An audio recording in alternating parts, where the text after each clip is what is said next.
Hey guys, welcome you all to GSN law. 24 अक्टूबर के financial and economic news में आपका स्वागत है।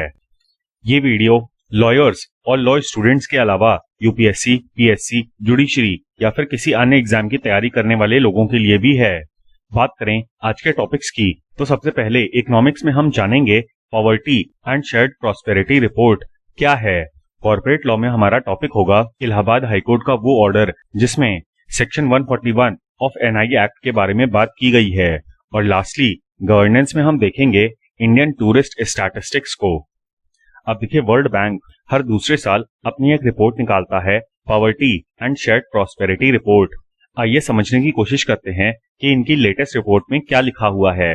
अब देखिए, इनकी ये वाली रिपोर्ट इसलिए इंपॉर्टेंट है क्योंकि वर्ल्ड बैंक की लेटेस्ट रिपोर्ट में कोविड-19 पैंडेमिक के इम्पैक्ट की बात की गई है और ये कहा गया है कि सब सहारन अफ्रीका और साउथ एशिया रीजन में सबसे ज्यादा इम्पैक्ट पड़ेगा, जिसमें से साउथ एशियन रीजन में सबसे ज्यादा लोग करीब 50 मिलियन कोविड-19 के इकोनॉमिक इम्पैक्ट की वजह से अफेक्ट होंगे। अब देखिए, सबसे अच्छी बात यह है कि इसमें पुअर की डेफिनेशन को री एग्जामिन किया गया है और ये कहा गया है कि अब गरीब लोगों की एक नई कैटेगरी निकल के आएगी जिसमें से ज्यादातर लोग अर्बन पुअर होंगे। यानी कि अभी तक जो पॉवर्टी का इम्पैक्ट था वो रूरल एरियाज पे ज्यादा था, बट अब डिस्प्लेसमेंट और जॉब लॉस के कारण अर्बन एरियाज में पुअर की संख्या ज्यादा होगी।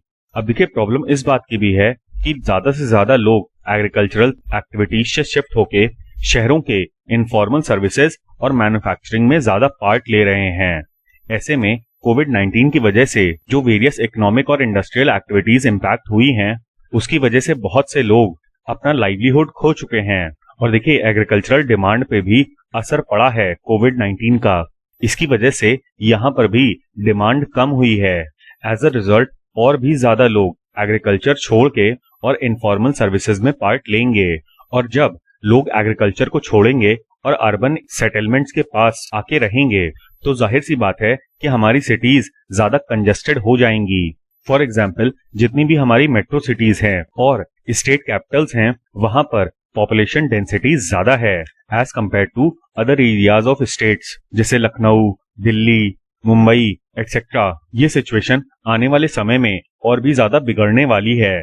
बात करें पीएसपीआर की तो जैसा कि मैंने आपको बताया कि ये 2 साल में एक बार आने वाली रिपोर्ट है और इसीलिए हम इसको बाइनियल कहते हैं। ये ग्लोबल लेवल पे पॉवर्टी के ट्रेंड्स को एग्जामिन करता है और साथ ही साथ आने वाले समय के लिए एस्टिमेट्स भी निकालता है।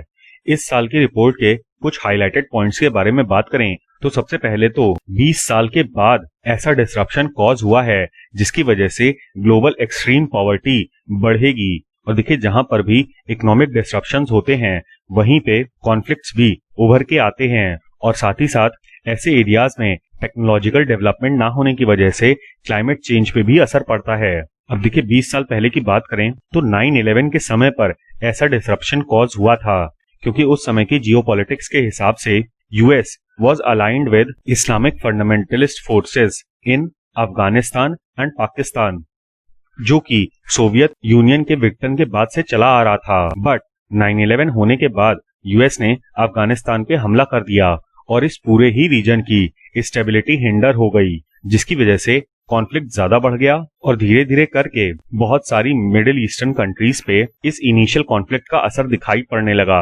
सिमिलरली आज के समय पर कोविड-19 की वजह से एक ट्रेड वॉर टाइप की सिचुएशन चल रही है between China and US allies.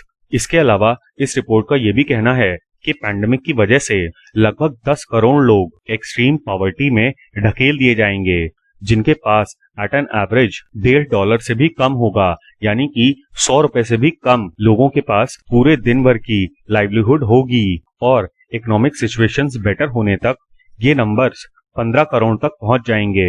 अब यहाँ पर मैं आपको एक और चीज बता दूं कि वर्ल्ड बैंक सारी कंट्रीज को वेरियस इनकम ग्रुप्स में डिवाइड करता है। इस रिपोर्ट के हिसाब से जो नए गरीब लोग हैं वो ज्यादातर उन्हीं कंट्रीज से होंगे जहां पर ऑलरेडी पॉवर्टी रेट्स काफी ज्यादा हैं और साथ ही साथ जो मिडिल इनकम कंट्रीज होंगी वहां पर भी काफी सारे लोग पॉवर्टी लाइन के नीचे चले जाएंगे। अब भारत में पॉवर्टी की बात करें तो हमारे यहाँ पॉवर्टी एस्टिमेट्स नीति आयोग के द्वारा कैलकुलेट किए जाते हैं, जिसमें ये नेशनल सैंपल सर्वे का डेटा लेते हैं, which is collected by NSSO under the ministry of statistics and programme implementation.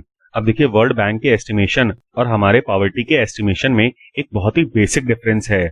World bank income level के हिसाब से पॉवर्टी लाइन डिसाइड करता है, जबकि हमारे यहाँ कंजम्पशन और एक्सपेंडिचर के हिसाब से पॉवर्टी लाइन ड्रॉ की जाती है। अब देखिए, एक और रिपोर्ट आती है global multi dimensional poverty index 2020, जिसमें ये कहा गया कि भारत ने 2005-06 के मुकाबले 2015-16 में लगभग 27 करोड़ लोगों को पॉवर्टी से बाहर निकाला है। अब देखिए, ये फिगर्स काफी अच्छे हैं, बट इसको हम अचीवमेंट नहीं कह सकते, क्योंकि हमारे यहाँ क्रॉनिक पॉवर्टी की सिचुएशन थी। ऐसे में हम लोग सिर्फ 27 करोड़ लोगों को पॉवर्टी से बाहर निकाल पाए, जबकि अभी भी काफी लोग गरीबी रेखा से नीचे का जीवन व्यतीत कर रहे हैं।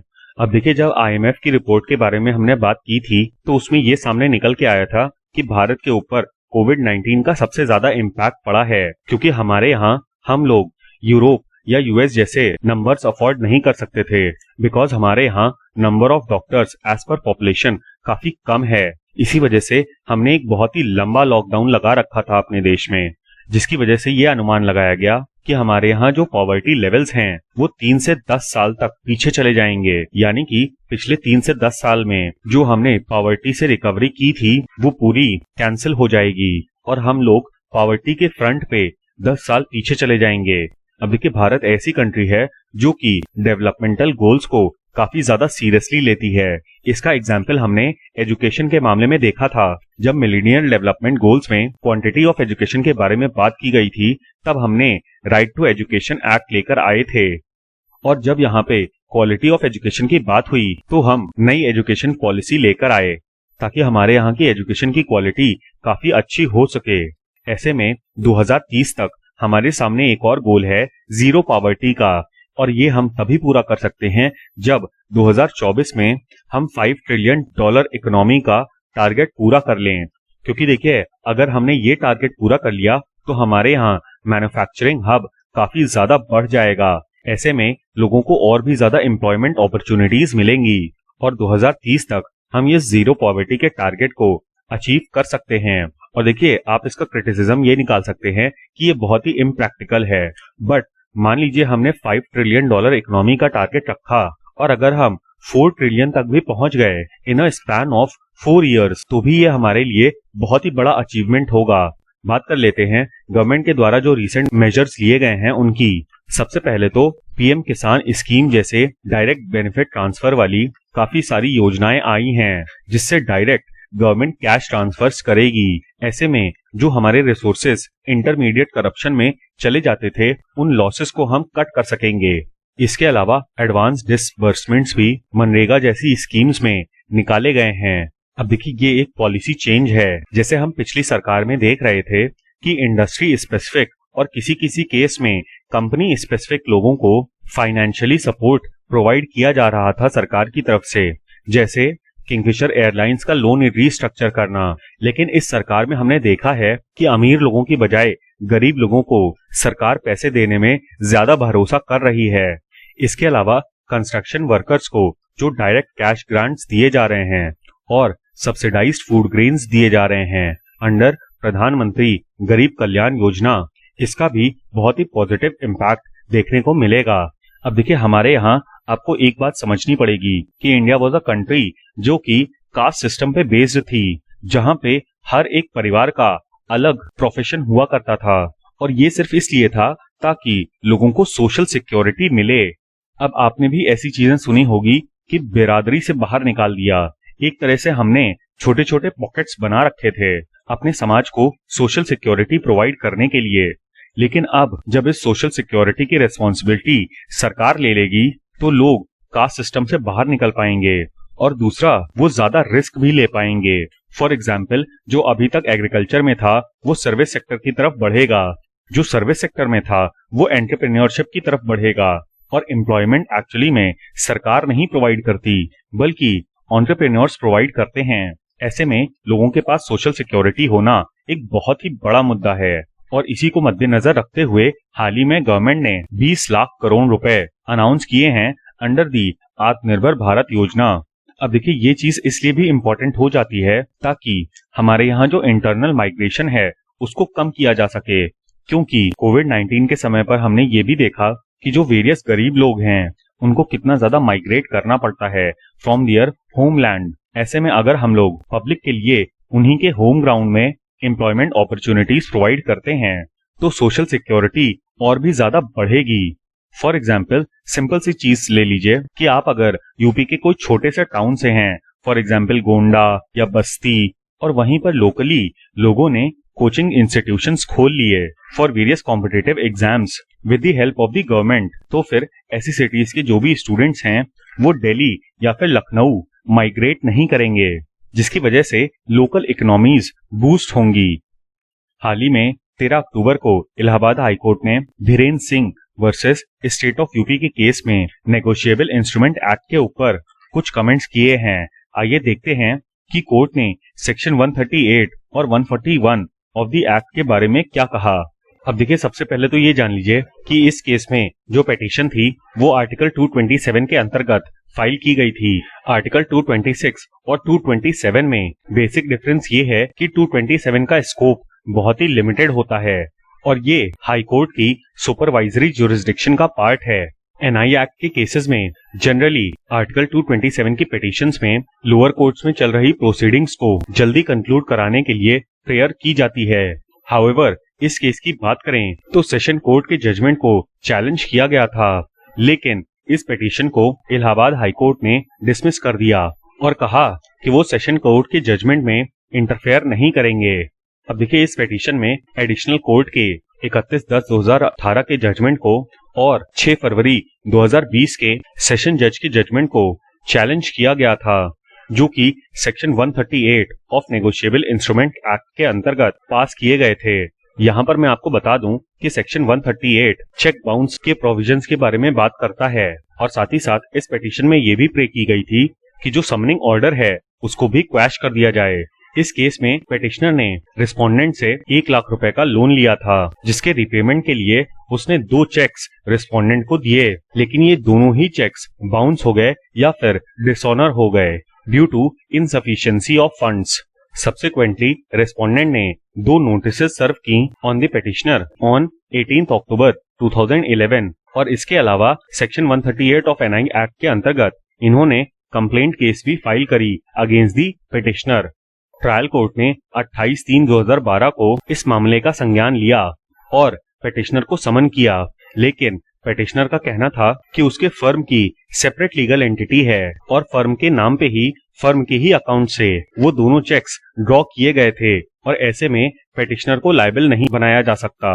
अब देखिए यहाँ पे जो पिटिशनर की फर्म थी वो प्रोप्राइटरशिप फर्म थी और इसी को देखते हुए कोर्ट ने कहा कि एक पार्टनरशिप में पार्टनर्स की कलेक्टिव आइडेंटिटी फर्म के रूप में सामने निकल के आती है, लेकिन प्रोप्राइटरशिप में सिर्फ एक ट्रेड नेम एक्वायर किया जाता है बाय एन इंडिविजुअल पर्सन। ऐसे में अगर सोल प्रोप्राइटरी फर्म को एक अलग नाम मिल जाता है तो भी the firm is identified with its owners और ऐसे फर्म की कोई नई लीगल आइडेंटिटी नहीं होती which is separate from its owners. और इसीलिए फर्म अगर कोई भी एक्टिविटी करता है तो उसकी जिम्मेदारी उस इंडिविजुअल पर्सन को होती है जिसके नाम पे वो फर्म है and as a result firm की कोई भी इंडिपेंडेंट एग्जिस्टेंस नहीं होती। यहाँ पर कोर्ट ने ये भी कहा कि ऐसे केस में फर्म और इंडिविजुअल दोनों की ही वाइकेरियस लाइबिलिटी नहीं होती, बिकॉज यहाँ पे सिर्फ एक ही पर्सन इन्वॉल्व है, इवन इफ फर्म अपने प्रोप्राइटर से अलग नाम अडॉप्ट कर लेता है। इन्हीं सब चीजों को मद्देनजर रखते हुए कोर्ट ने कहा कि रिस्पोंडेंट ने जो कंप्लेंट दायर की थी उसमें कोई भी डिफेक्ट नहीं था और रिस्पोंडेंट के ऊपर ये भी लायबिलिटी नहीं बनती कि वो सोल प्रोप्राइटरशिप फर्म को इम्प्लीड करे, जैसा कि पिटिशनर इस केस में कह रहे थे। और फाइनली कोर्ट ने इन्हीं सारे पॉइंट्स पे प्रेजेंट पिटिशन को डिसमिस कर दिया due to lack of merit. अब देखिए कोविड-19 की वजह से इम्पैक्ट हुए सेक्टर्स में टूरिज्म सेक्टर फॉरमोस्ट है। ऐसे में हाल ही में मिनिस्ट्री ऑफ टूरिज्म के द्वारा जो टूरिस्ट स्टैटिस्टिक्स रिलीज किए गए हैं वो अपने आप में इम्पोर्टेंट हो जाते हैं। तो आइए देखते हैं कि इस स्टैटिस्टिक्स में गवर्नमेंट ने क्या कहा है। सबसे पहले तो इस रिपोर्ट में ये कहा गया कि उत्तर प्रदेश ने सबसे ज्यादा डोमेस्टिक टूरिस्ट अट्रैक्ट किए हैं। अब इसका मेन कारण राम मंदिर से जुड़ा हुआ मामला है। इसके अलावा 2019 में भारत में आने वाले फॉरेन टूरिस्ट की संख्या 2.2% से बढ़ी है। ओवरऑल लगभग 3 करोड़ फॉरेन टूरिस्ट भारत में आए थे इन द ईयर 2019 और इस फॉरेन टूरिस्ट की संख्या में नॉन रेजिडेंट इंडियंस की संख्या भी काफी ज्यादा सिग्निफिकेंट थी। अब ये tourist mainly Bangladesh, United states, United kingdom, Sri Lanka और कनाडा से आए थे। मतलब ये टॉप 5 सोर्सेज हैं फॉर टूरिज्म इन इंडिया और इस पूरी टूरिज्म एक्टिविटी की वजह से भारत को लगभग $29 बिलियन का फॉरेन एक्सचेंज प्राप्त हुआ। इसके अलावा टूरिज्म के परिप्रेक्ष्य में पीक सीजन फर्स्ट और फोर्थ क्वार्टर में देखने को मिला था। इससे हमको ये पता चलता है कि ठंड के मौसम में टूरिस्ट भारत आना ज्यादा पसंद करते हैं। जेंडर वाइज डिस्ट्रीब्यूशन की बात करें तो हमको 60-40 का रेशियो देखने को मिला इन दी फॉरेन टूरिस्ट कैटेगरी। इसके अलावा भारतीय टूरिस्ट इन सब जगहों पे जाना ज्यादा पसंद करते हैं। इसमें से टॉप पे है थाईलैंड। मतलब भारत के लोग बैंकॉक पटाया वाला जो डेस्टिनेशन है उसको ज्यादा अडॉप्ट करते हैं। इसके अलावा हम ये भी देख सकते हैं कि श्रीलंका, भूटान और मालदीव्स सार्क कंट्रीज में भारतीय टूरिस्ट के द्वारा प्रेफर किए जाते हैं। अब देखिए United Nations World Tourism Organization के हिसाब से पूरी दुनिया में इंटरनेशनल टूरिस्ट की संख्या 4% से बढ़ी है इन द ईयर 2019 और देखिए WTO का कहना है कि भारत में ये संख्या 6.8% से बढ़ी है। तो आप देख सकते हैं कि गवर्नमेंट ने जो संख्या बताई है उससे काफी ज्यादा संख्या वर्ल्ड टूरिज्म ऑर्गेनाइजेशन के द्वारा बताई गई है। वर्ल्ड टूरिज्म ऑर्गेनाइजेशन ही ग्लोबल टूरिज्म इंडेक्स जारी करता है जिसमें भारत की रैंकिंग 34th थी इन द ईयर 2019 जबकि 2018 में भारत की पोजीशन 40th थी। अब सन 2000 के मुकाबले देखें तो भारत की रैंकिंग इस इंडेक्स में कॉन्स्टेंटली इम्प्रूव हो रही है। अब देखिए इस इम्प्रूवमेंट का एक कारण ये भी है कि पहले NRIs को भारत टूरिस्ट में इंक्लूड नहीं करता था, लेकिन जब से भारत ने NRI लोगों को भी टूरिस्ट में इंक्लूड किया है तब से भारत की जो रैंकिंग है वो 17 प्लेसेस से इम्प्रूव हुई है। इसके अलावा भारत को इलेक्ट्रॉनिक टूरिस्ट वीजा का भी काफी ज्यादा लाभ मिला है और 2019 में ही लगभग 50 लाख लोगों ने ई टूरिस्ट वीजा के लिए अप्लाई किया था। अब इसके बैकग्राउंड की बात करें तो ई टूरिस्ट वीजा फैसिलिटी 2015 में भारत में इंट्रोड्यूस की गई थी और तब से सबसे ज्यादा एप्लीकेशंस यूके, यूएस और चाइना से आए हैं। इसके अलावा 2019 में मिनिस्ट्री ऑफ टूरिज्म ने जो माउंटेनियस डेस्टिनेशंस पे फोकस किया है उसका भी लाभ हमको मिला है। ऐसे में उत्तराखंड, जम्मू कश्मीर, सिक्किम और हिमाचल प्रदेश में टूरिज्म काफी ज्यादा बढ़ा है, स्पेशली रिलेटिंग टू माउंटेनियरिंग और ट्रेकिंग एक्टिविटीज। इसके अलावा भारत ने ई वीजा फी के रिडक्शन पे भी काम किया है और इसको हाफ कर दिया है। साथ ही साथ होटल रूम्स पे GST भी भारत ने 18% का लगाया है एज कम्पेयर टू 24% प्रीवियसली। बात करें डोमेस्टिक टूरिज्म की तो ताजमहल और gateway of India top tourist attractions हैं फॉर डोमेस्टिक टूरिस्ट और लगभग 40,000 लोग रोज विजिट करते हैं इन प्लेसेस को। अब देखिए उत्तर प्रदेश के अलावा केरला, राजस्थान और जम्मू कश्मीर में भी टूरिस्ट की संख्या काफी ज्यादा बढ़ी है। तो ये था हमारा एनालिसिस 24 अक्टूबर के फाइनेंशियल एंड इकोनॉमिक न्यूज का। उम्मीद है कि आपको ये वीडियो पसंद आया होगा। इस वीडियो का PDF आपको हमारे टेलीग्राम चैनल पे मिल जाएगा और हाँ, please don't forget to like, share and subscribe. Thank you. जय हिंद।